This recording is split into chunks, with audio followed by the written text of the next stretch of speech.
Oh, hello, and welcome. Allow myself to introduce myself. I'm Tigger, that's my call sign by the way, and I'm here seeking one of the coveted spots into the man's league. I know Field and TMR are not inclined to give this away without hefty entertainment value, #analysis, so I bring you a tale from the sea if you will, about one of our very own. I hope you find it pleasing and you'll let me in. This story involves a young lady, world-renowned, harking from the illustrious institution known as Princeton, along with many others. That's right, our very own star, Fania Bell. Let's go in our Wayback Machine, shall we? Imagine yourself off the coast of the United States in the turbulent Atlantic on board a U.S. Navy aircraft carrier. I'm the commanding officer of a U.S. Navy Growler Squadron. One of our duties is giving VIPs tours of this, talking about the ship and the aircraft. While naval officers excel at the defense of our country, we are mediocre at many other things. A good naval aviator is both age 45 and 14 at the same time. Matthew, you know what I'm talking about.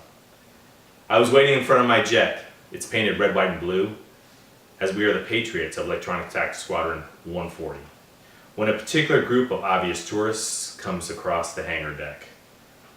Only my wife would describe me as good looking, but let me tell you, the flight suit, the patches, and the smell of jet fuel normally make people dizzy enough to cover up some of the flaws.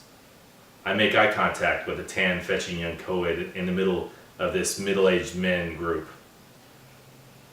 She looks at me, she smiles with that devastating twinkle, and I begin to launch into my spiel, feeling pretty good about myself.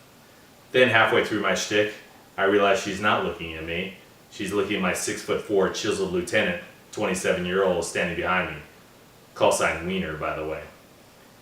It was like drafting Zeke Elliott in the first round and then finding out he was suspended the next day. Don't draft early, folks. At that point, I was #also riding with Wiener. After the mandatory spiel, I had a very nice conversation with Starfania, but we didn't talk football, as I'm sure she gets plenty of that. And while I love fantasy football, naval aviation is pretty awesome and better than anything else out there. I, too, am a company man. Please insert a Top Gun drop right there. If you deem this story worthy, please accept this awkward and terrible tale from the sea, my own ego humiliation, as a proper token for entry into the man's league. No fantasy resume will be submitted except to say this. If you haven't drafted from the middle of the Indian Ocean aboard a U.S. Navy ship with spotty internet, if you haven't tried to check on the status of a strained hamstring from a running back while flying patrol over Iraq, if you haven't drafted with 12 guys in 10 different time zones, you're just Bush League. So go ahead and say it. You know you want to say it. I'll start it for you. Tigger, welcome to the